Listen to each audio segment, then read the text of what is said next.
So we'll go ahead with quick recap of optics again. तो अभी अगला topic जो हमको रिकैप करना है, रिवाइज करना है, दैट इज प्रिज्म थियरी.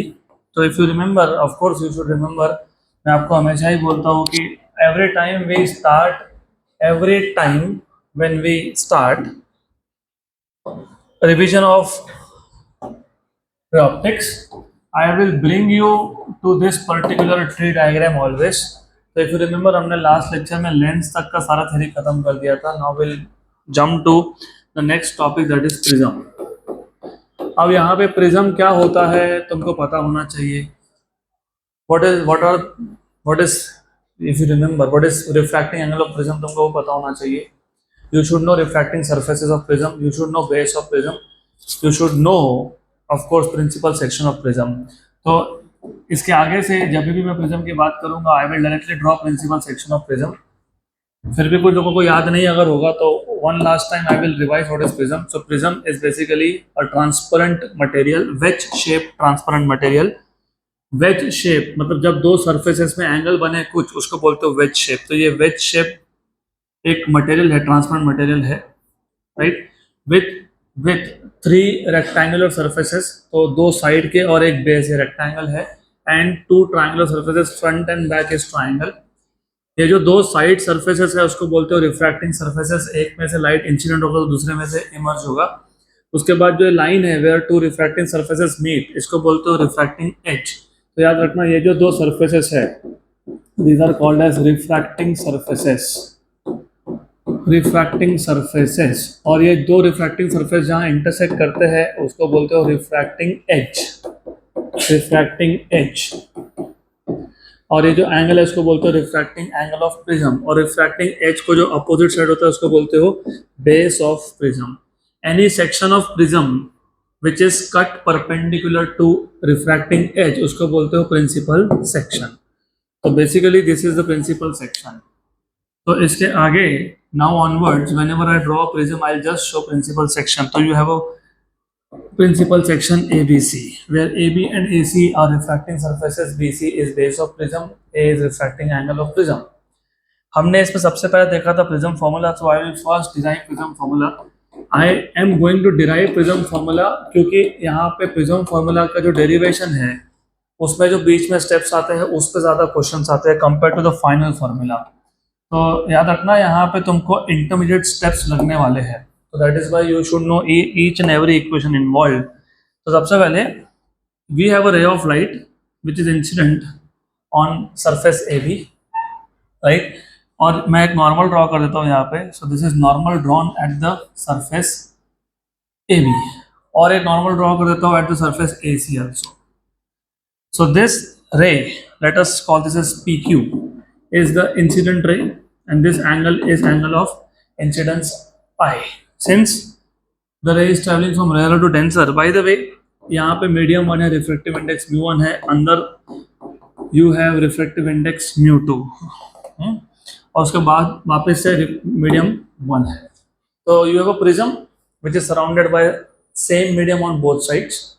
तो यहाँ पे एक रे है PQ which is incident on one of the surfaces, और because it is travelling from rare to denser it bends towards normal. तो इसका बेंडिंग हो गया टुवर्ड्स नॉर्मल. ये जो एंगल बना ये angle of refraction at the first surface है, ये angle of refraction at the second surface है. सेकंड सरफेस पे ray is going from denser to rarer, it bends away from normal. तो ये हो गया एंगल ऑफ, ये हो गया emergent ray. Since this is emergent ray, this is angle of emergence E. कुछ नाम दे देते हैं इसको. Okay good. तो ये जो डायरेक्शन था ये ओरिजिनल डायरेक्शन था, इंसिडेंट डायरेक्शन, इसको बोल दिया PP डैश. और ये जो डायरेक्शन है विच इज एमर्जेंट डायरेक्शन, इसको नाम दे दिया SS डैश. तो this is SS dash, emergent direction. Incident direction और एमर्जेंट डायरेक्शन में जो एंगल बनता है उसको बोलते हैं एंगल ऑफ डेविएशन, राइट. पक्का पक्का ध्यान यहाँ पे, because none of you are allowed to write on anything. तो ध्यान यहाँ पे होना चाहिए क्योंकि ये एंगल I है, तो ये पूरा एंगल कितना है I. Why? Because vertically opposite. तो ये हो गया I माइनस R1. और ये पूरा एंगल ई होगा क्योंकि सामने वाला एंगल ई है, तो ये इतना एंगल बन गया ई माइनस R2, करेक्ट। फिर मैंने आपको बताया था कि यहाँ पे आपको 3 स्टेप्स याद रखनी है, if you remember, upper triangle, lower triangle, quadrilateral. तो जो ऊपर का ट्राइंगल है QER या फिर EQR, इसमें delta is exterior angle and I minus R1 and E minus R2 और रिमोट इंटीरियर एंगल्स। तो जो अपर ट्राइंगल है, from triangle EQR, delta is exterior angle I minus R1 and E minus R2 are remote interior angles. So exterior angle is the sum of remote interior angles. So I minus R1 plus E minus R2. So you have delta equals to I plus E minus sin common R1 plus R2. ये था equation number 1। फिर हमने lower triangle लिया था। Lower triangle is DQR.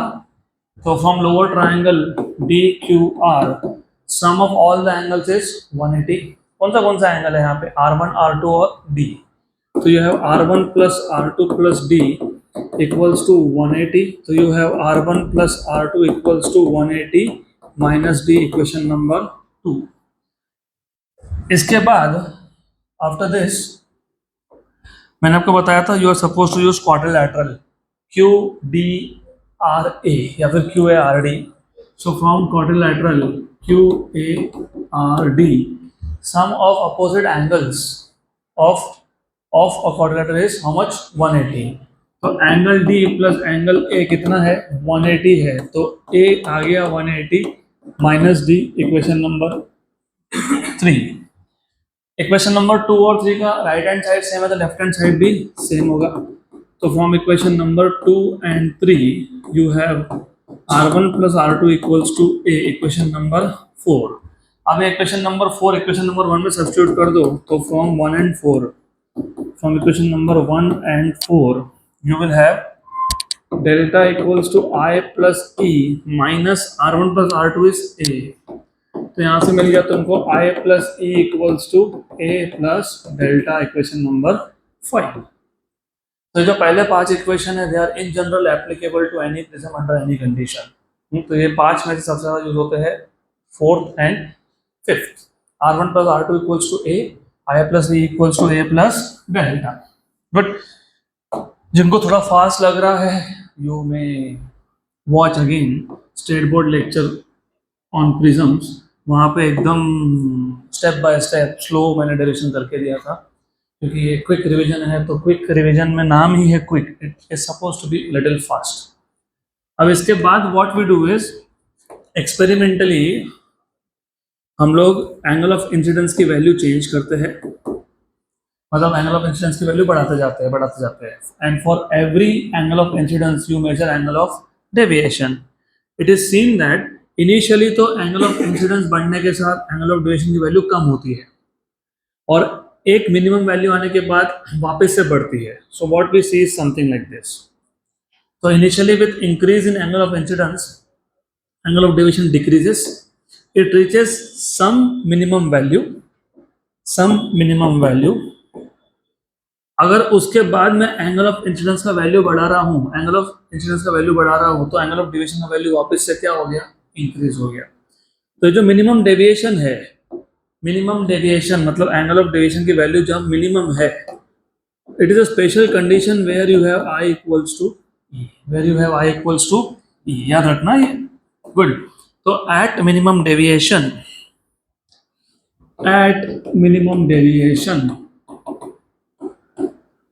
you have certain conditions I equal to E।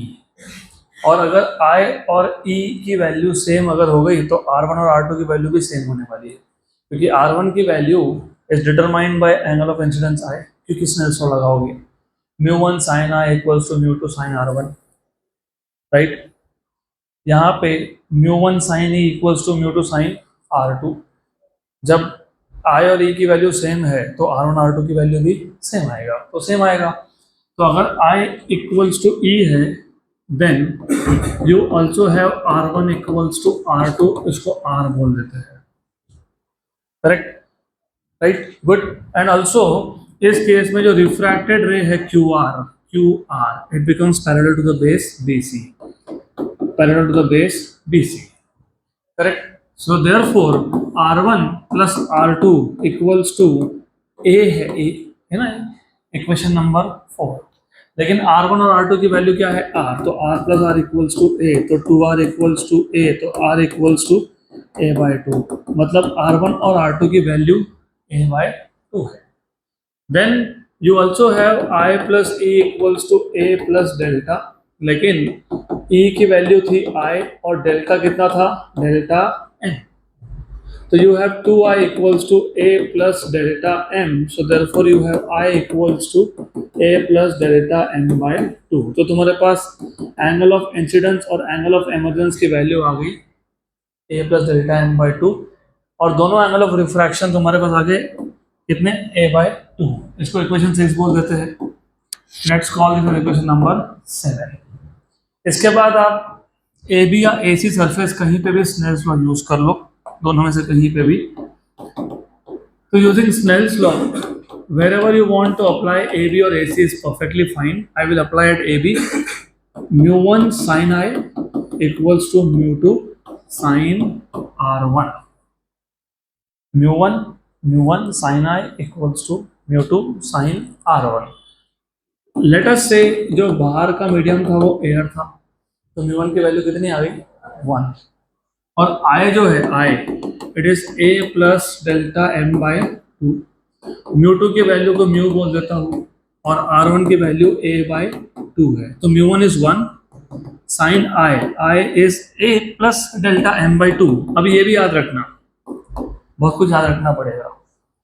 जब minimum deviation हो तो angle of incidence ही होता है A plus delta M by 2. अगर ये सब याद रहेगा ना तो ऑप्टिक्स से क्वेश्चन बहुत फास्ट सॉल्व होंगे. तो you need to remember under minimum deviation I equal to E तो है ही, लेकिन it is also I is also A plus delta M by 2. mu2 को तुमने म्यू बोला है, sine of R1 is A/2. तो R1 और R2 A/2 है, ये भी याद रखो. तो therefore you have mu equals to sine of A plus delta M by 2 upon sine of A/2. ये हो गया prism formula. This is prism formula. And remember we derive prism formula under which condition, minimum deviation. मैंने आपको बोला था कि आपको state board तक सिर्फ मिनिमम डेविएशन का आएगा, लेकिन जेई नीट में मैक्सिमम डेविएशन पे भी क्वेश्चंस आते हैं, तो आपको मैक्सिमम डेविएशंस के भी क्वेश्चन पूछ सकते हैं. तो let us compare now minimum deviation and maximum deviation. Minimum deviation and maximum deviation. Maximum deviation के लिए हम लोग डिराइव नहीं करने वाले, मतलब डिराइव करेंगे but not in details.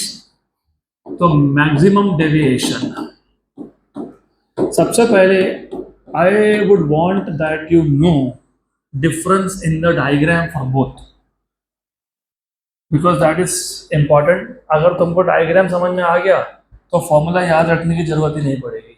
If you know diagram, you need not to draw, you need not to remember formulas. तो इन मिनिमम डेविएशन हमने अभी देखा, मिनिमम डेविएशन में क्या होता है. ऐसा करे आया, it is travelling from rare to denser, it bends towards normal, okay, and then bends away from normal. ऐसा होता है वो. तो you have I, you have this as R1, this as R2, this is angle of emergence E, correct. तो minimum deviation में what are the formulas that you have obtained is I equals to E, R1 equals to R2 equals to R, और ये R हो जाता है A/2, और ये हो जाता है A plus delta M by 2, और रिफ्लेक्टिव इंडेक्स हो जाता है sine of A plus delta M by 2 upon sine of A/2. तो ये सारे फॉर्मूलाज तुमने ऑब्टेन किए under minimum deviation, under minimum deviation, under minimum deviation. अब what is the meaning of maximum deviation? सबसे पहले you need to understand what is angle of deviation. Angle of deviation is the angle between incident direction and emergent direction, बराबर। तो जब incident direction और emergent direction में angle सबसे छोटा हो उसको बोलते हो मिनिमम डेविएशन, और जब सबसे बड़ा हो उसको बोलते हो मैक्सिमम डेविएशन। अब ये जो मैक्सिमम डेविएशन होता है ये होता है फॉर एंगल ऑफ इंसिडेंस, अच्छे से सुन लेना, for angle of incidence 90 degree. कितना? 90 degree. What is this angle of incidence? How much? 0, क्योंकि angles are measured with respect to normal. तो जब रे ऑफ लाइट ऐसा इंसिडेंट होगा, ग्रेजिंग, याद है मैंने बोला था अगर कोई रे सरफेस को टच करके जाए उसको बोलते हो ग्रेजिंग। ये ग्रेजिंग इंसिडेंस है। अगर रे सरफेस को टच करके बाहर आ रहा होगा तो वो ग्रेजिंग एमर्जेंस होता है। तो मैक्सिमम डेविएशन के लिए, किसके लिए, किसके लिए, किसके लिए, मैक्सिमम डेविएशन के लिए इंसिडेंट रे इज ग्रेजिंग, मतलब एंगल ऑफ इंसिडेंस इज 90। पक्का पक्का, सिर्फ ये भी याद रख लिया तो काम हो गया। This is what you need, nothing more nothing less, इतना ही है बस। Then of course ray of light is travelling from rare to denser. अभी कुछ कुछ लोगों को ऐसा भी लगता है कि ये टच करके जा रहा है ना, तो ये टच करके तो सीधा जाना चाहिए, अंदर जाना ही नहीं चाहिए। वैसा नहीं होता है। The light will enter inside the prism. तो ऐसा नहीं कि टच करते करते प्रिज्म को ही क्रॉस करके चला गया, वैसा नहीं होता है वो। तो ये एंगल क्या हो गया? R1। क्या है ये? क्या है ये? क्या है ये? Very good. But remember principle of reversibility, principle of reversibility मतलब अगर तुम डायरेक्शंस उल्टे कर दोगे तो रे will travel the same path. अगर ऐसा है तो यही रे अगर मैं उल्टे डायरेक्शन में देखता हूँ तो it is travelling from denser to, तो ये I बन गया एंगल ऑफ रिफ्रैक्शन और R1 बन गया एंगल ऑफ इंसिडेंस। और एंगल ऑफ रिफ्रैक्शन 90 होना मतलब क्रिटिकल एंगल, इसका मतलब ये क्रिटिकल एंगल है। करेक्ट। तो इतना समझ में आ गया तो हो गया आपका काम, डन। क्योंकि अब फॉर्मूला बनाना कोई बड़ी बात नहीं है फिर। Then you have a normal here, you have normal here, somewhere over here you have normal, and at the second surface light is traveling from denser to rarer, it bends away from normal. So ये जो angle बना, this one, this angle is R2 और this angle is E। क्या है ये? E, angle of emergence. पक्का? Correct. तो जैसे मिनिमम डेविएशन पे एंगल ऑफ इंसिडेंस और एंगल ऑफ एमर्जेंस क्या होता है? सेम। वैसे मैक्सिमम डेविएशन पे एंगल ऑफ इंसिडेंस होता है 90। कितना होता है? 90। कितना होता है? 90। बस ये याद रख लेना। अगर ये 90 है तो R1 हो गया क्रिटिकल एंगल। क्या हो गया? Critical angle. अगर ये क्रिटिकल एंगल है तो R1 प्लस R2 क्या था? A था। तो R2 कितना है? A माइनस R1 है तो R2 कितना है? A माइनस IC है। क्या है? A minus IC। अब अगर ऐसा है, तुमने प्रिज्म फॉर्मूला कहाँ से डिराइव किया? You apply Snell's law at one of the surface. इसके लिए मैंने पहले प्रिज्म फॉर्मूला तुमको रिवाइज करके दिया है। You see what do you apply Snell's law at any of the two surfaces. तो सिमिलरली मैं यहाँ पे AC सरफेस पे स्नेल्स लॉ अप्लाई कर लेता हूँ। AC पे what is Snell's law? Remember this is μ1 which is 1, μ2 which is μ। बताओ what is Snell's law? Using Snell's law at AC क्या आएगा? μ1 sin E equals to μ2 sin R2। Very good, सही है, सही है, इट इज गुड R2 क्योंकि second surface पे apply किया आपने। देन अगर यहां तक समझा है तो आगे भी समझ में आएगा फिर। μ1 इज 1। कितना है μ1? 1 लिखा ही मैंने। sin E equals to μ2 is μ, μ2 is μ sin R1। what is R1? अरे अभी तो लिखा R1 था, sorry R2। what is R2? A minus R1, A minus R1। बराबर ना? पक्का पक्का? Sure sure, good good, sure sure, हाँ कि ना? हाँ। But do you remember what was the formula for sin IC? 1 by mu, very good. तो what is mu? 1 upon sine I C. तो ये वहां सब्स्टिट्यूट कर दो, तो sine E equal to mu, what is mu? 1 upon sine I C, और ये आ गया sine of A minus R one, लेकिन आर वन भी क्या था? आई सी था ना, आई सी। तो इधर भी आई सी लिख देता हूं मैं। तो क्या बन गया फॉर्मूला? क्या आ गया? E equals to sine inverse of sine A minus I C upon sine I C. Good. अगर आपको ये याद रखने में प्रॉब्लम हो रहा है तो ऐसा मत लिखो, फिर कैसा लिखोगे? जैसा है वैसा रखो, इसको ऐसा रखो। You can keep it like this also. तो sine E equals to sine of A minus I C upon sine I C. ये फॉर्मूला है फॉर मैक्सिमम डेविएशन, और ये फॉर्मूला है फॉर मिनिमम डेविएशन। पक्का याद रहेगा, maximum deviation and minimum deviation. तो मैक्सिमम डेविएशन स्टेट बोर्ड्स में कवर नहीं होता है, मिनिमम डेविएशन ही होता है।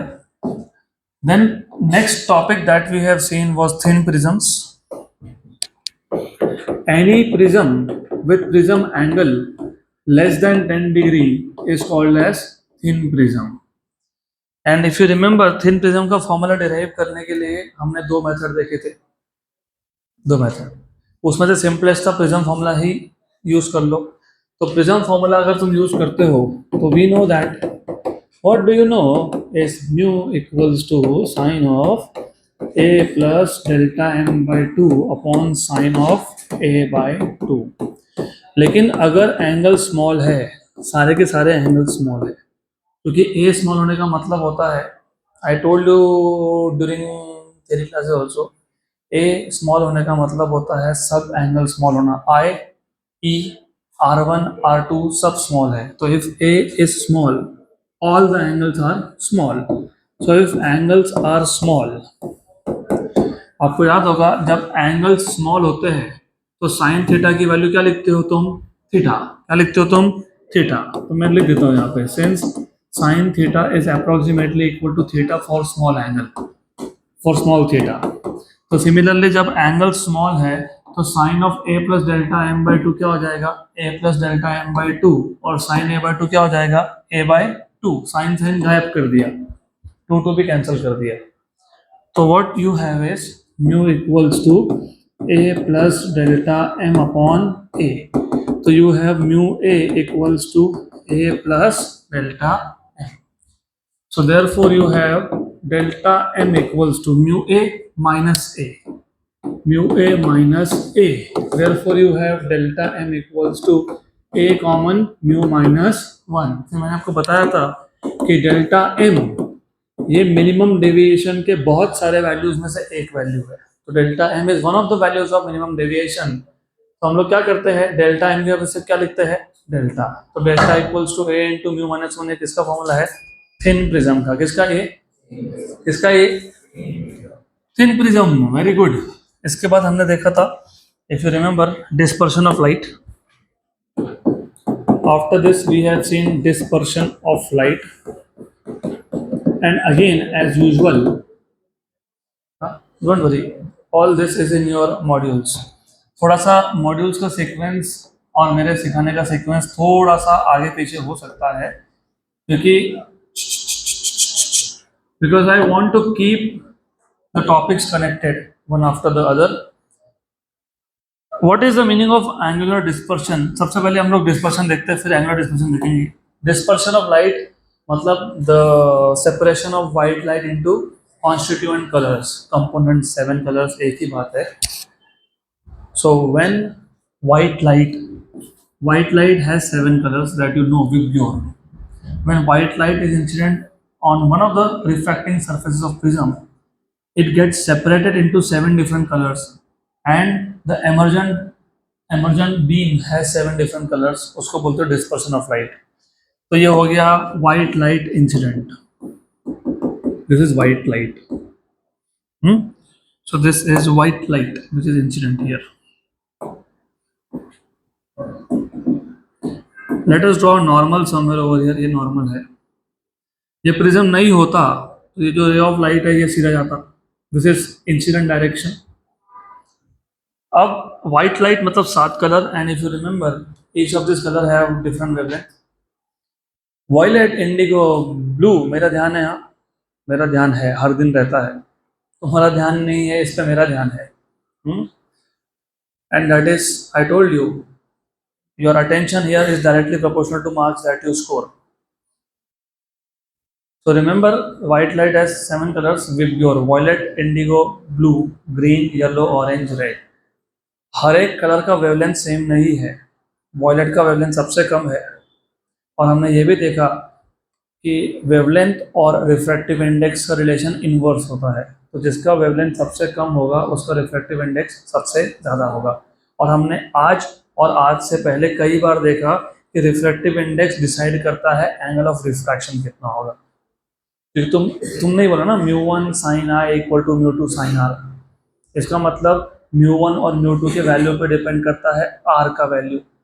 तो because 7 different colors have 7 wavelengths, so each of this color has different refractive index, and hence each of this color is refracted by different angle inside the prism. सबसे कम refraction होता है red का, सबसे ज्यादा रिफ्रैक्शन मतलब bending होता है violet का। Okay good. और बाकी सारे कलर्स का जो बेंडिंग है, रिफ्रैक्शन है, वो इन बिटवीन है, बिटवीन वॉयलेट एंड रेड।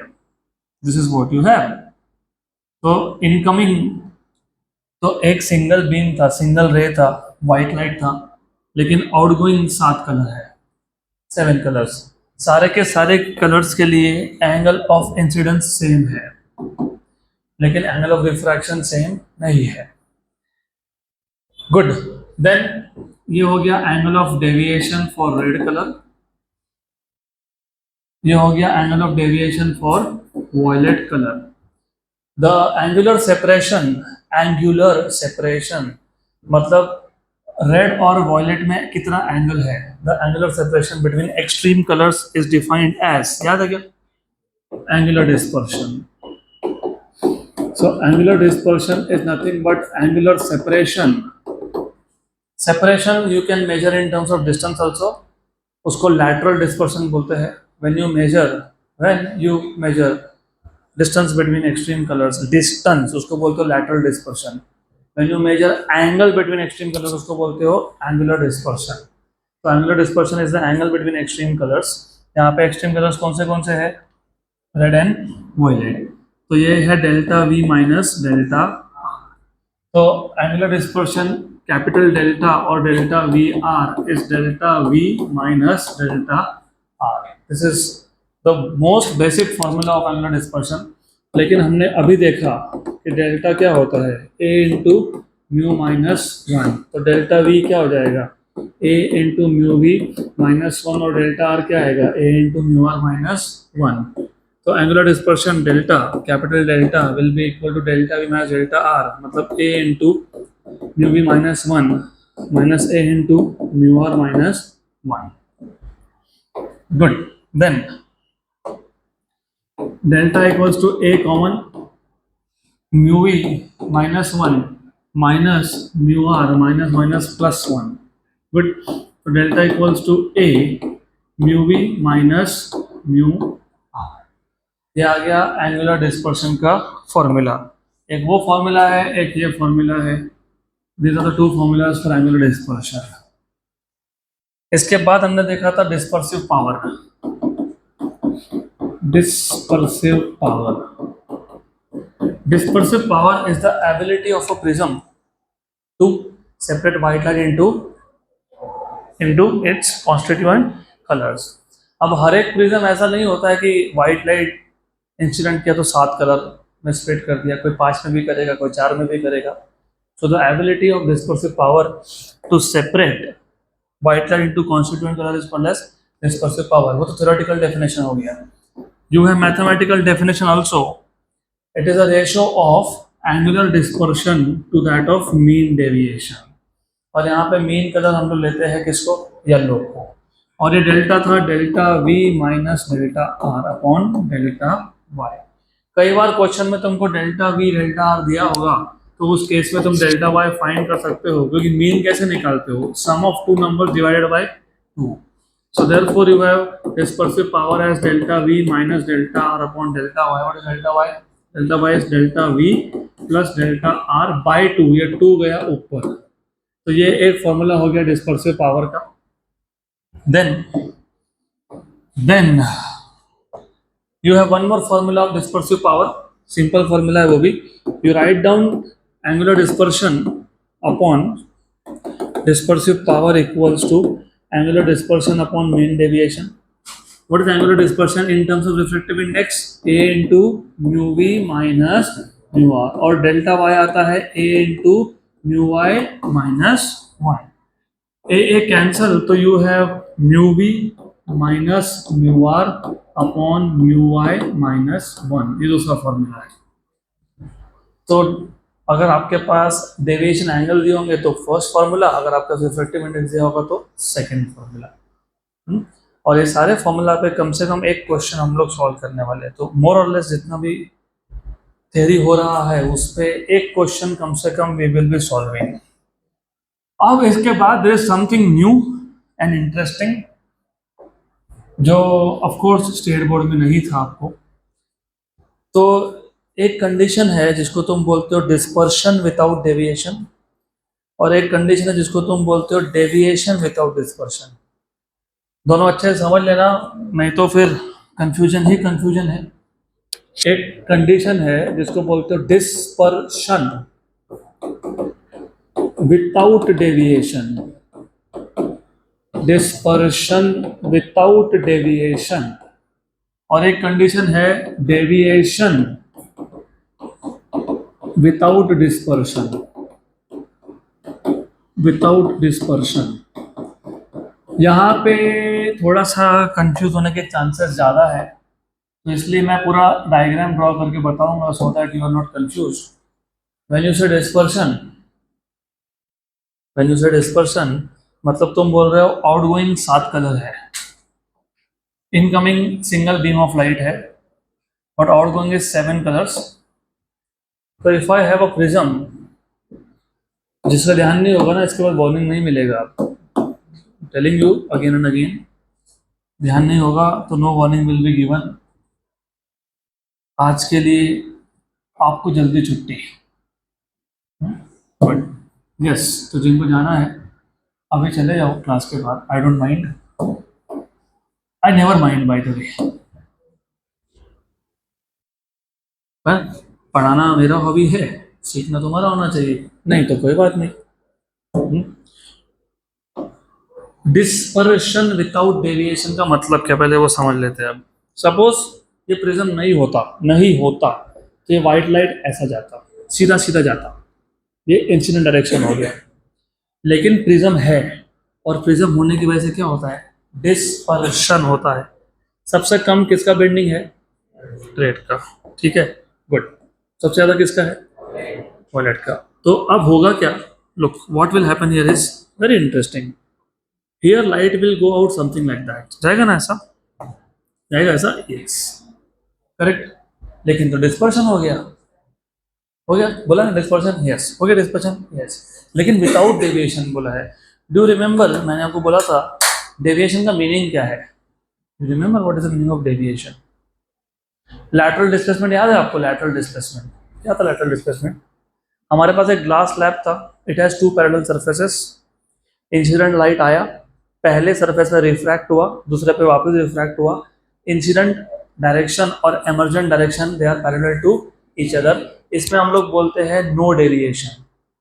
मतलब हुआ क्या, एग्जाम्पल देता हूँ. सपोज मुझे नॉर्थ में जाना था, ये नॉर्थ है, मैं जा रहा था, रास्ता ब्लॉक है. फिर मैंने क्या किया, मैंने अल्टरनेट रूट लिया, फिर वापस टर्न मार लिया. मतलब मैं नॉर्थ में ही जा रहा हूँ. ओनली थिंग इज कि जिस डायरेक्शन में मुझे जाना था मैं उसी डायरेक्शन में जा रहा हूँ, सिर्फ मैंने अपना जो रास्ता है वो पैरेलल ले लिया है ना.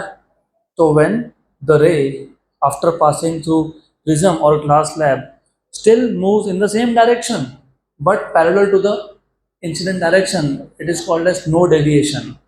क्या बोलते हैं इसको, नो डेविएशन. जाना नॉर्थ में था, जा ईस्ट में रहा है, उसको बोलते हो डेविएशन होना।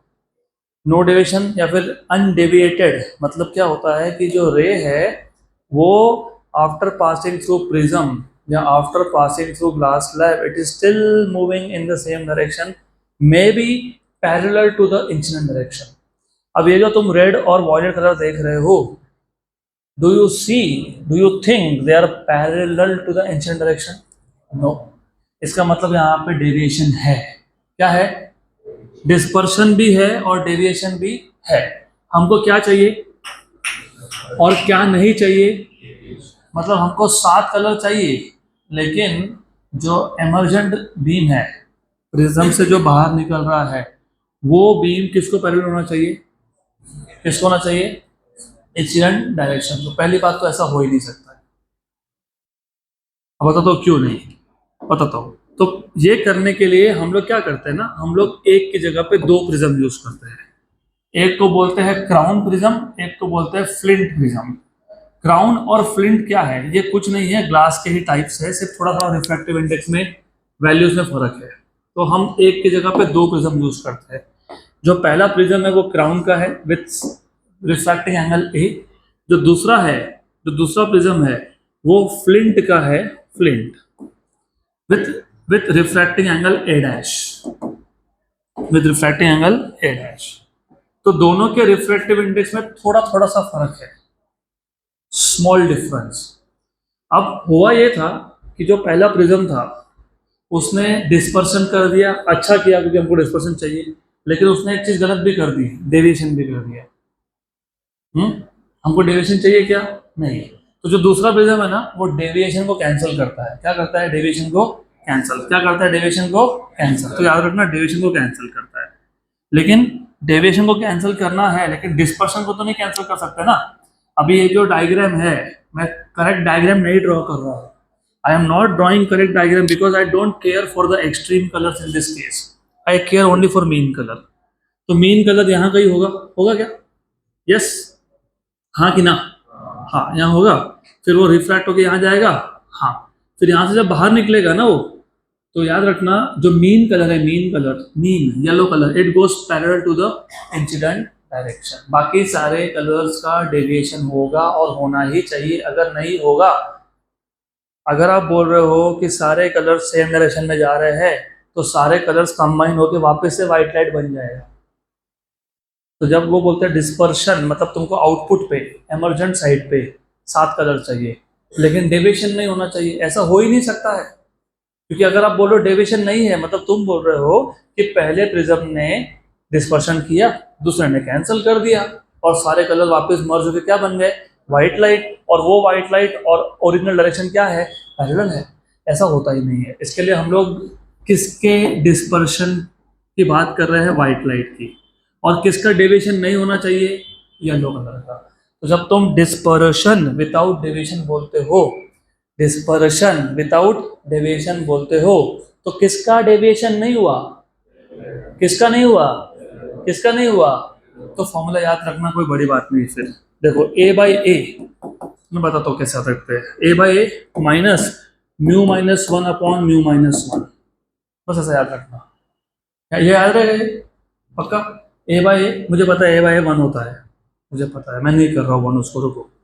Minus mu minus 1 upon mu minus 1 dash dash.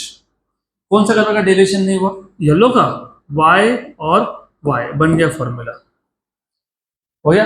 Where a is the prism angle of first prism, a dash is the prism angle of second prism, mu y is refractive index of yellow color for first prism and mu dash is the refractive index for yellow color for second prism। तो deviation किसका नहीं? Yellow का, बराबर। तो yellow ही आएगा formula पे, बाकी नहीं आएंगे। पक्का पक्का? करेक्ट। तो there is a trick to remember every formula that you will come across, लेकिन है ना, ध्यान होना चाहिए। अगर तुम्हारा ध्यान नहीं है, गए। तुम कितना भी रट लो, एग्जाम में कंफ्यूजन होता है, क्योंकि dispersion without deviation, deviation without dispersion, एक का फॉर्मूला दूसरी जगह पे, दूसरे का फॉर्मूला पहली जगह, गए। तो वैसा मत करो फिर। तो अभी दूसरा केस भी देख लेते हैं, deviation without dispersion. Deviation without dispersion, it's more और लेस द सेम केस, मोर और लेस द सेम केस। हमारे पास यहाँ पे भी दो प्रिज्म है,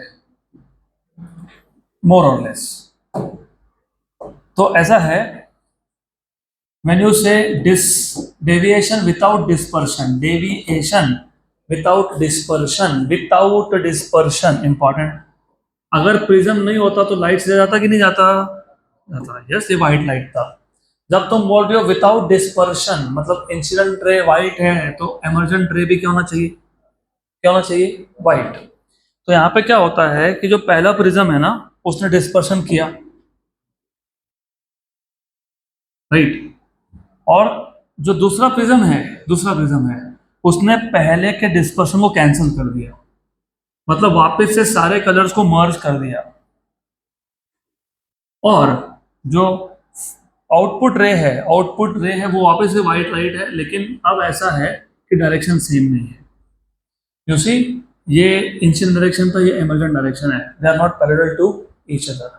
इसका मतलब यहाँ पे क्या हुआ, डेविएशन हुआ, क्या नहीं हुआ, डिस्पर्शन नहीं हुआ। तो इसका फॉर्मूला भी वैसा ही है, बताता हूँ। a by a equals to minus mu upon mu minus, correct, याद रहेगा क्या, पक्का पक्का, sure 100%। Dash dash dash we are खत्म, done. This is how you remember, this is the formula for deviation without dispersion, बराबर। अब यहाँ पे डेविएशन किसका नहीं होना, सब कलर का नहीं होना, क्योंकि वापस से रेस मर्ज होकर सिंगल बन गए।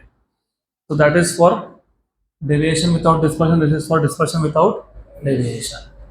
पक्का पक्का याद रहेगा, श्योर। देन अब इसमें एक एक्स्ट्रा फॉर्मूला और आता है दोनों में, वो नोट्स में मैंने मॉड्यूल्स में दिया है, वो मैं जब क्वेश्चन आएगा तब बताऊंगा, अभी बताऊंगा तो कंफ्यूजन हो जाएगा, तो अभी नहीं बताऊंगा, क्वेश्चन आएगा तब देखेंगे। Then we want to study defects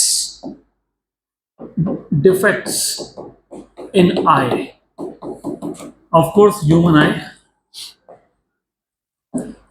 So as you know, there are two types of common defects that a human eye can have, one of which is called as myopia, and the other is called as hypermetropia।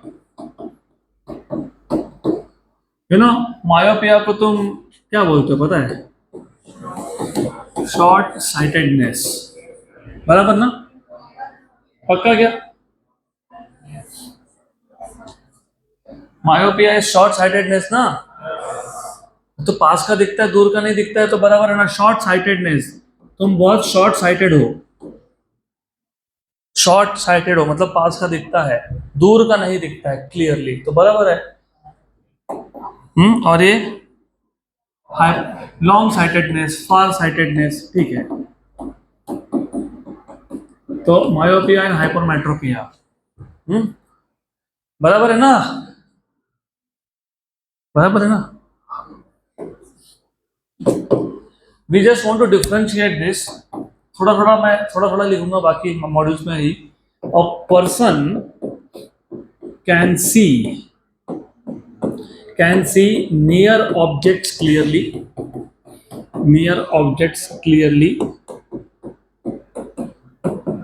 but cannot see far objects। और यहाँ पे in this case it is the other way around, a person can see far objects clearly but cannot see near objects। हमारा intention सिर्फ ये नहीं था कि क्या दिखता है, फार का दिखता है कि नियर का दिखता है, our intention is something else, to understand ऐसा क्यों हुआ। तो ये समझने के लिए first of all you have to understand, अभी अंडरस्टैंड का तुमको पता ही होगा,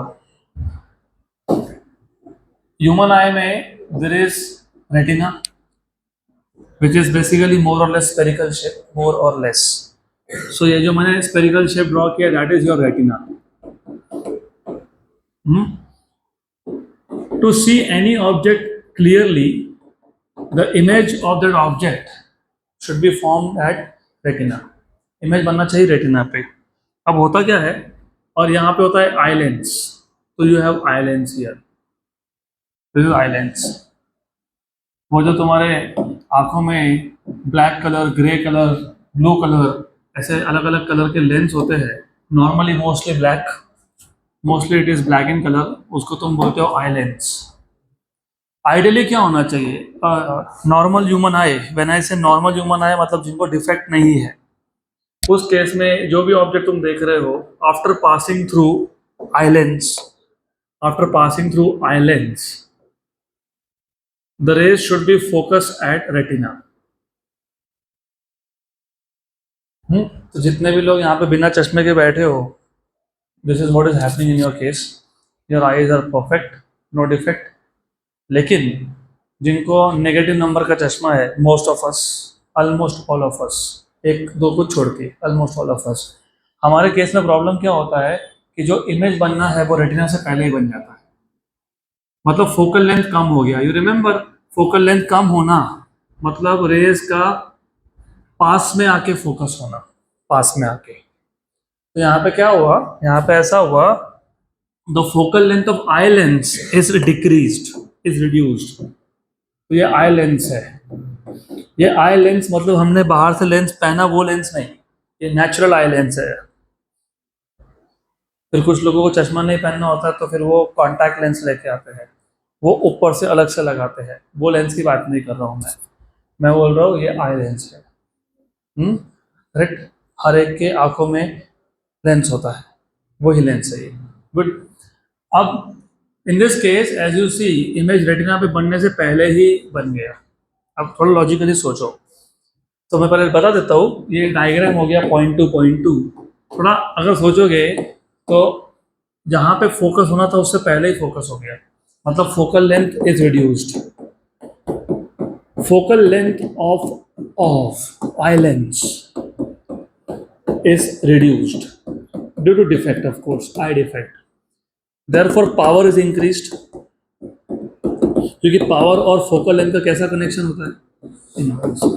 तो फोकल लेंथ कम हो गया तो पावर बढ़ गया। किसका पावर बढ़ गया, आई लेंस का, नेचुरल आई लेंस का। यहाँ पे उल्टा होता है, यहाँ पे जो रेज है वो रेटिना के पीछे जाके फोकस करते हैं, तो यहाँ पे फोकल लेंथ बढ़ गया, so focal length is increased, focal length is increased and hence power is reduced, power decreases. Correct. तो लॉजिकली सोचोगे अगर, तो ultimately your task is to make this rays fall on the retina, not before that, not beyond that, ना आगे ना पीछे, right on the retina. अब जब आपको ये लेंस को फोकस उसका शिफ्ट करना है, मतलब जो रेज जहाँ कॉन्वर्ज हो रहे हैं वहाँ नहीं कॉन्वर्ज करना है, उनको दूर कॉन्वर्ज करना है। दूर कॉन्वर्ज करना मतलब डाइवर्ज करना। क्या करना, डाइवर्जिंग लेंस कौन सा होता है, तो तुम सब ऑलमोस्ट ऑल ऑफ यू जिनको माइनस वाले चश्मे है, तुम सब कॉन्केव लेंस पहन के बैठे हो, because you want to diverge this to retina. और यहाँ पे क्या करना पड़ेगा, फोकल पॉइंट को पास में शिफ्ट करना पड़ेगा, तो कौन सा लेंस यूज होगा, कॉन्वेक्स। तो जिनका पॉजिटिव नंबर है, you are wearing this positive lens वाला ग्लास। अब how to decide what should be the focal length of the lens to be used. तो ये जो आई डिफेक्ट है इसको करेक्ट करने के लिए जो तुमको चश्मा यूज करना है उसका फोकल लेंथ कितना होना चाहिए, मतलब उसका पावर कितना होना चाहिए, हाउ टू डिसाइड। तो you let us define two distances. ये था, let us say that is retina. What I will do is,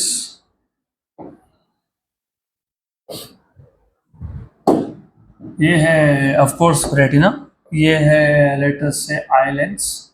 very good. So you have retina and eye lens here both ways. Imagine there is a distance x, which is a short distance. अब थोड़ा अच्छे से समझ लेना, नहीं तो गए। नहीं तो बिल्कुल गए गए, गए और गए, फॉर्मूला याद करते बैठोगे कुछ याद नहीं आएगा। इस केस में प्रॉब्लम क्या था, मायोपिया में क्या प्रॉब्लम था? हाँ, क्या प्रॉब्लम था? दूर का क्लियर नहीं दिखता, यही प्रॉब्लम था ना, शॉर्ट साइटेडनेस था ना, दूर का क्लियर नहीं दिखता है तुमको। तो वो करेक्ट करने के लिए हमको जो लेंस यूज करना है उसका फोकल लेंथ का फॉर्मूला होता है x y upon x minus y, where y is greater than x. अभी एक्स और वाई क्या है? X is the distance up to which without चश्मा, बिना लेंस के, बिना चश्मे के, without spectacles, x is the distance up to which a person can see clearly, but the person wants to see up to distance y. और y दूर वाला distance है ना, क्योंकि मायोपिया में प्रॉब्लम क्या होता है, दूर का नहीं दिखता। तो y क्या है? y is greater then x, दूर वाला डिस्टेंस है। तो इस केस में पर्सन को x सेंटीमीटर तक तो दिख ही रहा था, फॉर एग्जाम्पल 30 सेंटीमीटर तक क्लियरली दिख रहा था, लेकिन एक ऑब्जेक्ट है जो 100 सेंटीमीटर दूर है, मान लो 200 सेंटीमीटर दूर है, मान लो 500 सेंटीमीटर दूर है, उसको वो 500 सेंटीमीटर का जो ऑब्जेक्ट है वो नहीं दिख रहा है। तो फोकल लेंथ क्या होगा? X y upon x minus y. अब यहाँ पे भी ट्रिक्स होते हैं टू रिमेम्बर। रिमेम्बर, जिनको दूर का नहीं दिखता, मैंने अभी बोला कौन सा लेंस, कॉनकेव लेंस का फोकल लेंथ क्या होता है? पॉजिटिव कि नेगेटिव? नेगेटिव होता है ना। तो अगर मैं y की वैल्यू x से बड़ा नहीं लूंगा तो कभी नेगेटिव होगा ही नहीं, छोटा नंबर माइनस बड़ा नंबर। इसलिए y ग्रेटर देन x। पक्का? Good, right. तो याद क्या रखना है फिर? इसलिए याद रखना ही नहीं होता, you have to understand. If you don't understand फिर वो करो, रटो रटो रटो रटो रटो, रटते रहो। यहाँ उल्टा है, done, y less than x।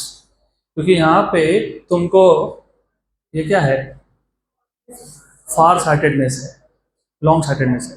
दूर का तो क्लियर दिख रहा है, मतलब तुमको x डिस्टेंस तक, x is a large distance in this case, यहाँ पे जो x है ना वो छोटा डिस्टेंस नहीं है, वो लार्ज डिस्टेंस है। तो x तक तो तुमको दिख ही रहा है, तुमको y नहीं दिख रहा है, y मतलब तुमको शॉर्ट डिस्टेंसेस नहीं दिख रहे हैं, है ना। तो y लेस देन x। तो अगर y लेस देन x है तो डिनोमिनेटर क्या हो गया? पॉजिटिव हो गया। तो फोकल लेंथ पॉजिटिव ही आना चाहिए था, क्योंकि यहाँ पे तुम कॉन्वेक्स लेंस यूज करते हो। अब याद रहेगा? पक्का पक्का? Sure sure, good. So that's all about defects in human आई। अब इसके बाद व्हाट एल्स इज पेंडिंग? तो यहाँ पे हमारा खत्म हो गया, प्रिज्म तो हो गया था, फिर ह्यूमन डिफेक्ट्स भी हो गया, डिफेक्ट्स इन ह्यूमन आई। इसके बाद हम लोग स्टार्ट करेंगे विथ माइक्रोस्कोप एंड टेलीस्कोप, मतलब ऑप्टिकल इंस्ट्रूमेंट्स। तो will go ahead with optical instruments. Now again before we start with optical instruments, आपको थोड़ा सा बेसिक्स पता होना चाहिए। द प्रॉब्लम इज, कोई भी ऑब्जेक्ट कितना बड़ा दिखने वाला है, it depends on the distance of the object from I. तो देर आर सम ऑब्जेक्ट्स, जैसे normally aeroplane which is a very very very big object, लेकिन दूर से देखोगे तो इट अपीयर्स वेरी स्मॉल। तो अगर आपको उस ऑब्जेक्ट का एपरेंट साइज बढ़ाना है तो तुमको उस ऑब्जेक्ट से खुद का डिस्टेंस कम करना पड़ेगा। The closer you go to that object, the larger it will appear, because the apparent size of the object depends on the angle subtended by object on human eye। कोई भी object कितना बड़ा दिखने वाला है वो डिपेंड करेगा वो ऑब्जेक्ट ह्यूमन आई पे एंगल कितना सबटेंड कर रहा है। If it is subtending small angle it will appear small to you, if it subtends large angle it appears large to you। तो imagine there is an object, for एक simple example लेते हैं, एक wall है, उस पर कुछ लिखा है and you are not able to read, then you go close to it, थोड़ा क्लियर हुआ, then you go more close to it, थोड़ा और क्लियर हुआ, लेकिन एकदम ही पास चले गए, एकदम पास से मेरा मतलब है 25 सेंटीमीटर से कम। तो you can decrease the distance between object and eye only up to a particular distance which is called as distance of distinct vision. जो डिस्टेंस ऑफ डिस्टिंक्ट विजन है ह्यूमन आई के लिए टेलीस्कोप माइक्रोस्कोप जानवर नहीं use करते, हम लोग use करते हैं। तो ह्यूमन आई के लिए 25 सेंटीमीटर होता है। कितना होता है? 25। If you bring any object below 25 centimetre तो eyes get strained and the object appears blurred again. तो मुझे जितना, एक काम करता हूँ, मैं डायग्राम ड्रॉ करके समझा देता हूँ। Better we had an object जिसको हमको क्लियरली देखना था। ऑब्जेक्ट था ए बी। इस ऑब्जेक्ट को हम डिस्टेंस ऑफ डिस्टिंक्ट विजन मतलब डी तक लेके आए, और जब ये डिस्टेंस ऑफ डिस्टिंक्ट विजन पे रखा था तो इसने जो एंगल बनाया ह्यूमन आई पे, यहाँ पे आई है, दैट इज अल्फा। लेकिन अभी प्रॉब्लम ये है कि जितना क्लियरली दिखना चाहिए था उतना क्लियरली ये अभी भी नहीं दिख रहा है। तो व्हाट वी डू इज, हम एक सिंपल सा काम करते हैं। सिंपल सा काम करते हैं इसलिए उसको सिंपल माइक्रोस्कोप बोलते हैं। तो we are starting off with simple microscope. तो ऑप्टिकल इंस्ट्रूमेंट्स में पहले हम लोग देखेंगे माइक्रोस्कोप्स। माइक्रोस्कोप्स में हम लोग पहले देखेंगे सिंपल माइक्रोस्कोप।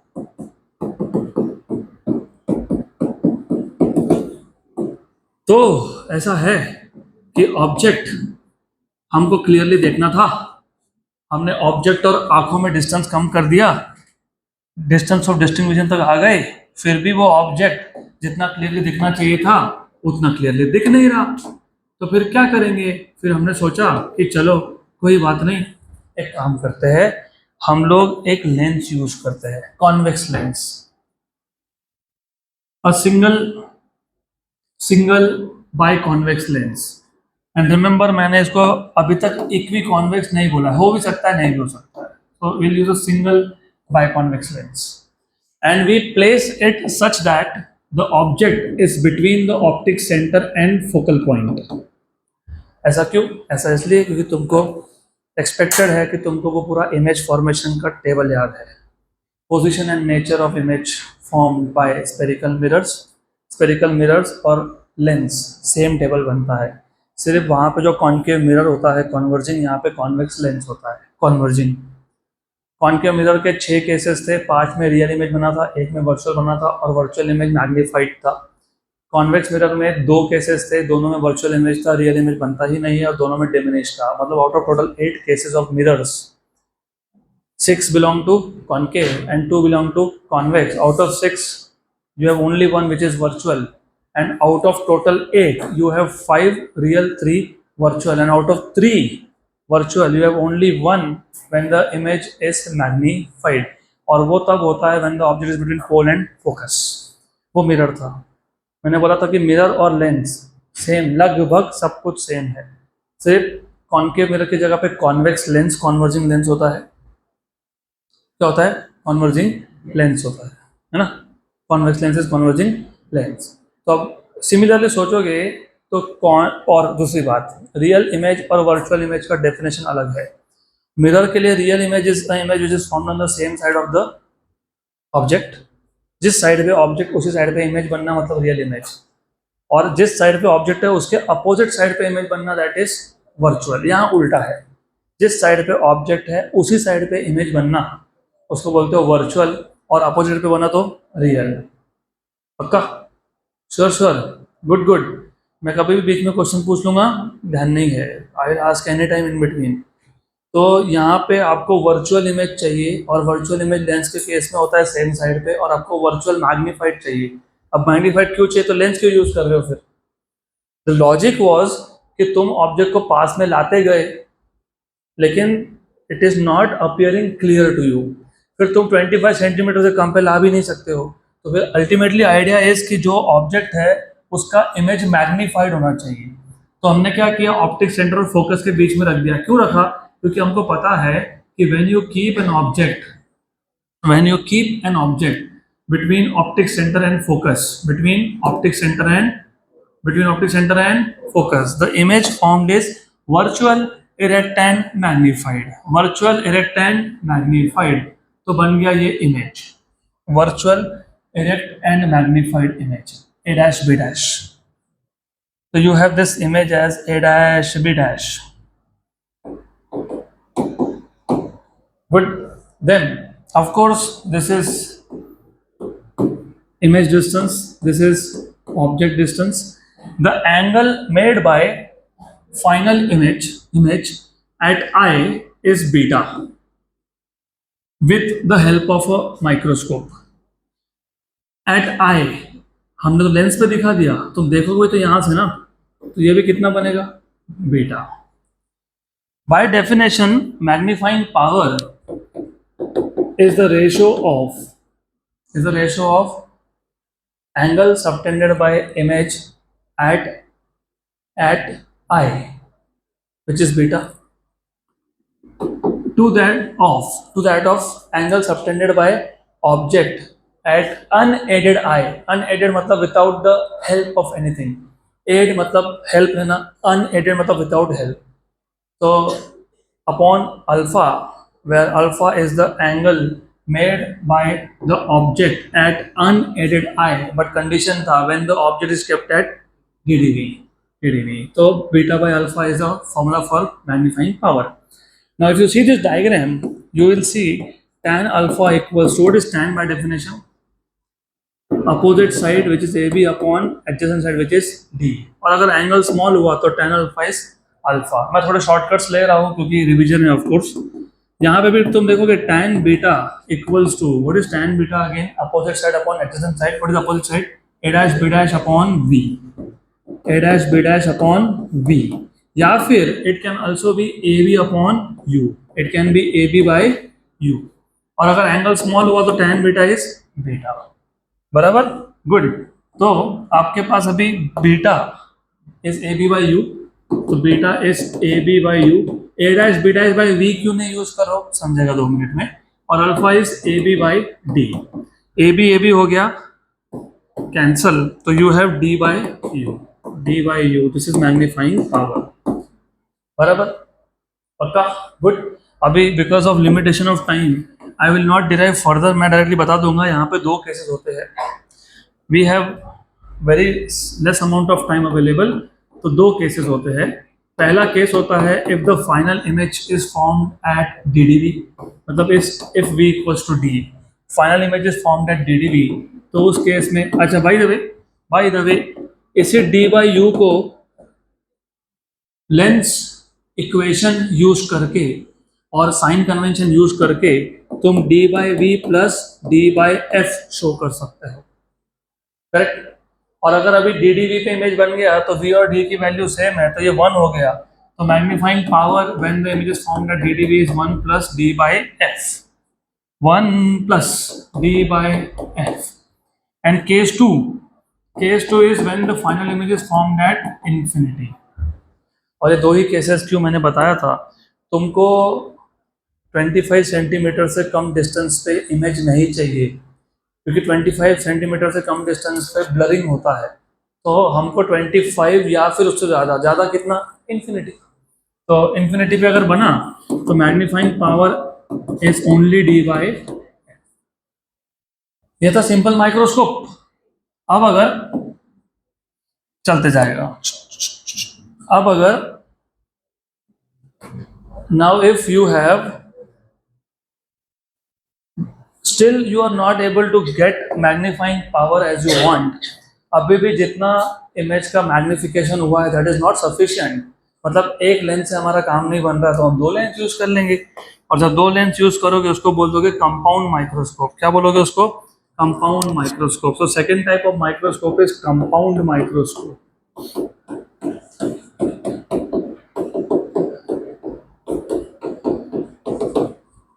अभी कंपाउंड माइक्रोस्कोप में क्या होता है, हमारे पास 2 लेंस होते हैं. एक होता है ऑब्जेक्टिव और एक होता है आई पीस या फिर आई लेंस.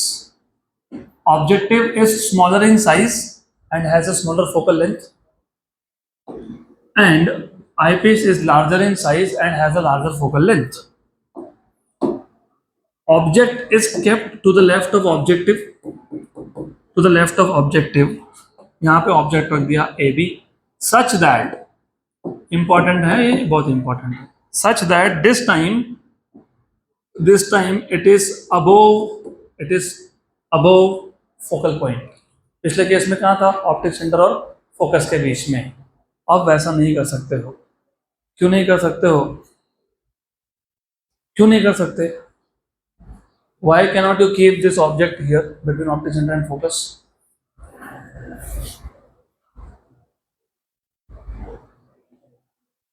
है ना? नजर हटी, दुर्घटना घटी। तुम तुम्हारे साथ साथ मेरा भी टाइम वेस्ट कर रहे हो, क्योंकि रिवाइज करने की क्या जरूरत थी हमको फिर?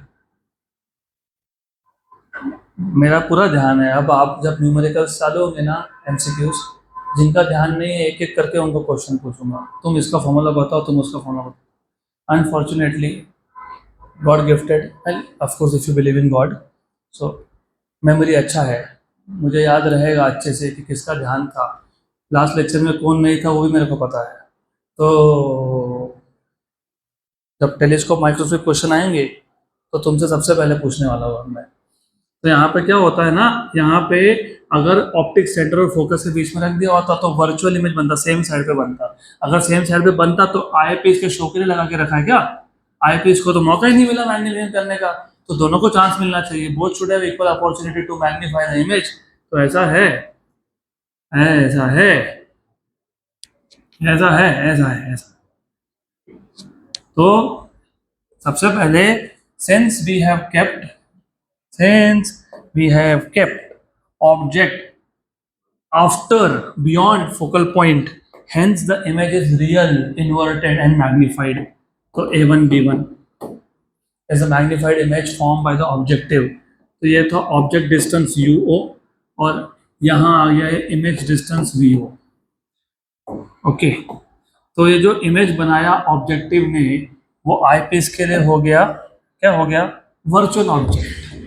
तो that becomes an object for eyepiece which is UE, and we keep it such that this A1 B1 is between optic center and focus of eyepiece, such that the final image is formed on the left of eyepiece. तो eyepiece के लिए ये between focus है, तो eyepiece इसका virtual erect और magnified image बनाएगा, virtual erect and magnified image बनाएगा। तो ये हो गया double magnification. This is A2B2, right? So this A2B2 is the final image form by eyepiece, so that is image distance VE। पक्का? Good.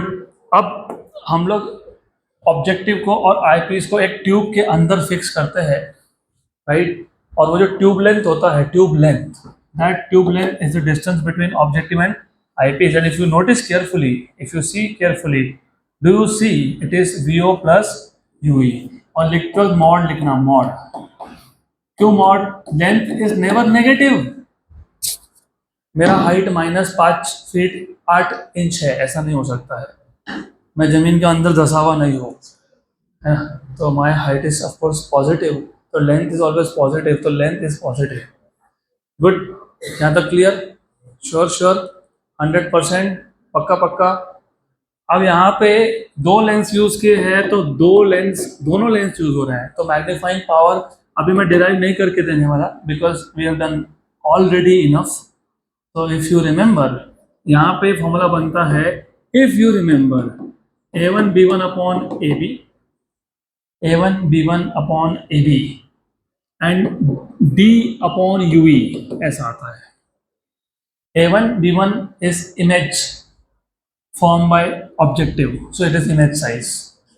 AB is object, image size upon object size is magnifying power, so it is मतलब magnification, अगर याद होगा तो। Remember magnification, linear magnification, image size upon, तो A1 B1 किसका image है, किसने बनाया? ऑब्जेक्टिव ने। और AB ऑब्जेक्ट किसके लिए है? ऑब्जेक्टिव। तो it is image size upon object size for objective, so it is magnification produce by objective. और D/U क्या था? अगर सिंगल लेंस की बात करूंगा तो D/U क्या है?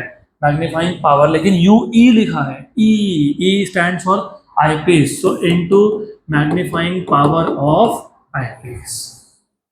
अब इसी को तुम लिख सकते हो -VO/UO, और ये मैग्नीफाइंग पावर का फॉर्मूला क्या था? D/V, कौन सा V? VE प्लस D/F, कौन सा F? FE। अब इसमें भी दो केसेस बनते हैं, when the final image, final final मतलब ए टू बी टू। तो केसेस यहाँ पे भी दो बनते हैं। Case one, if the final image is formed at DDV and if the final image is formed at infinity. So when the final image is formed at DDV, you get magnifying power. सही लिख रहा हूँ, nothing is wrong, don't worry, everything is correct, कोई problem नहीं है, all good। तो ये होता है माइनस VO बाई UO। ये क्या बन जाएगा, 1 + D/F। सही है। इसी के दो फॉर्म और है। कौन से दो form, FO/FO minus UO 1 + D/FE और FO-VO/FO 1 + D/FE, right? Now if the final image is formed at infinity, so you get magnifying power of the compound microscope as minus VO by UO D/FE, which is FO/FO minus UO D/FE, which is FO minus VO/FO D/FE. That's all about compound microscope। पक्का। अब हमारा आखिरी topic is telescope. I will decide कब रोकना है, तो do not से time हो गया, टाइम रोज ही होता है। Time is, we measure it, घड़ी पीछे कर लो। Last topic is telescope, not telescopes. Actually telescope बहुत टाइप के होते हैं। तो यहाँ पे जो टाइप का तुम बात कर रहे हो वो रिफ्रैक्टिंग टेलीस्कोप है। रिफ्रैक्टिंग मतलब दोनों लेंस है, तो refracting. You also have reflecting telescopes. Reflecting telescope में you use mirrors instead of lens, लेकिन फिलहाल टेम्पररीली जितना आपको सिलेबस में है वो है ओनली रिफ्रैक्टिंग। उसमें से भी बहुत सिंपल सा केस है। You have objective is large here and eyepiece is small here. अब ऐसा क्यों होता है, ऐसा इसलिए होता है क्योंकि telescope you will use for objects which are far away from you. तो ऑलरेडी वहाँ का लाइट कम आ रहा है, दे आर अपीयरिंग फेंट, विच मीन्स कि आपको उसको ब्राइट बनाना है। तो ब्राइट बनाने का मतलब होता है you should be able to collect more light. और अगर याद होगा आपको, याद होना चाहिए, intensity is proportional to aperture square. तो जितना बड़ा एपर्चर होगा उतना ही ज़्यादा इमेज क्लियर होगा, करेक्ट। और you must know there are very very big telescopes in the world. पता है कौन से? एक खाता सुना, नहीं सुना? Which is the biggest at this point of time on earth? उसके बाजू में और एक बन रहा है अभी फिलहाल, कौन सा है बताओ? हबल स्पेस टेलीस्कोप है, मैं अर्थ की बात कर रहा हूँ। तुम सीधा सीधा स्पेस में भेज देते हो हमेशा। कुछ सुना नहीं क्या? हबल, हबल के बाद जेम्स वेब भी आ गया। Hubble telescope is out of date now, it will stop working soon. Have you heard of VLT? नहीं सुना? सुनना चाहिए था। अरे VLT सर्टिफिकेट की बात नहीं कर रहा मैं, I am talking about very large telescope. I will show you some pics of this.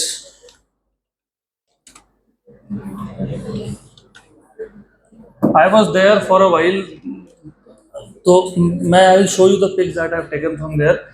It is very large telescope. It is situated in Latin America, South America, which is also called as Latin America. Chile नाम का देश है, जो इसका नाम chilli मतलब मिर्ची वहाँ से नहीं आया। चिली मतलब होता है end of the world, that is the last country. उसके बाद you have ocean, but accidentally वो कंट्री का नाम भी चिली है और दिखता भी चिली जैसा है वो, एक्सीडेंटली। तो ऐसा था। कहाँ गया? Not a good image, this one is good.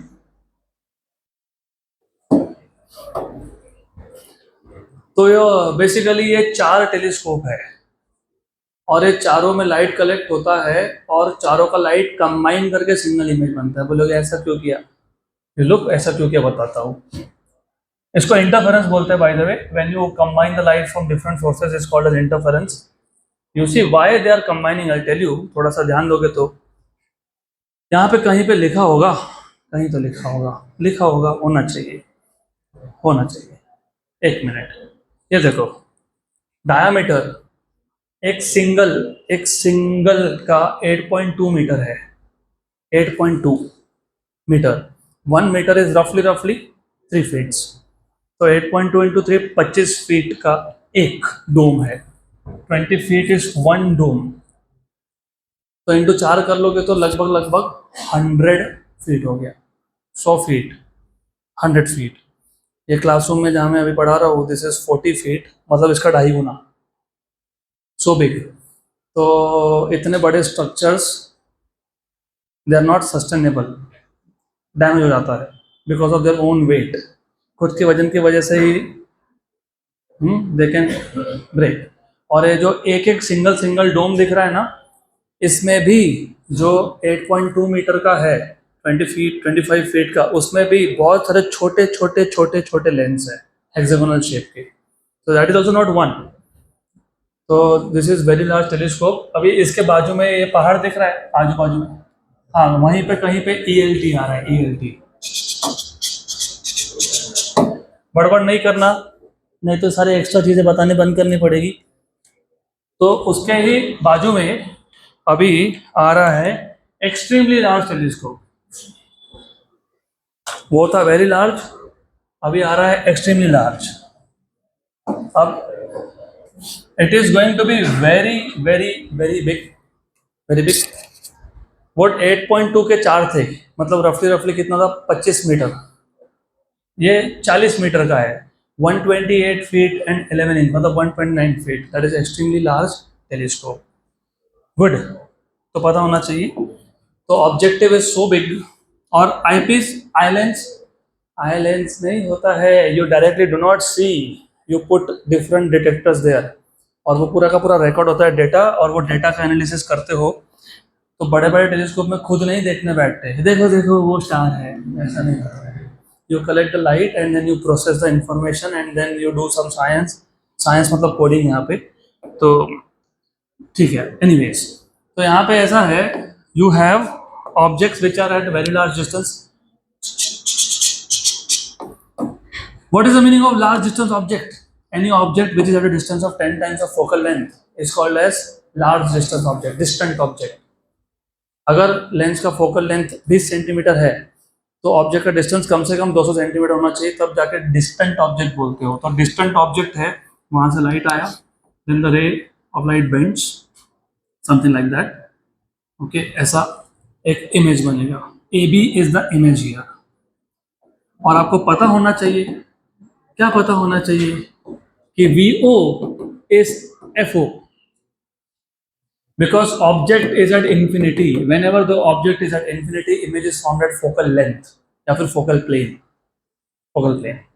Okay, और ये जो है ये आईपीस के लिए क्या बन गया, ऑब्जेक्ट। तो आईपीस के लिए ऑब्जेक्ट है, और तुम जानबूझ के इसको रख देते हो, कहाँ पर रख देते हो, फोकल प्लेन पे। So the final image form is more और लेस एट इंफिनिटी। तो इस केस में जो मैग्नीफाइंग पावर आता है, मैग्नीफाइंग पावर जो आता है वो होता है minus something upon something. Minus क्या बाय क्या, focal length of eyepiece to that of focal length of objective. और यहाँ पे जो लेंथ ऑफ द ट्यूब है, length of the tube is again mod of VO plus mod of UE, but VO is FO and UE is FE. Correct? Good? Pakka? Sure? So end of revision part of this chapter. From tomorrow we will start with numericals, मतलब MCQs.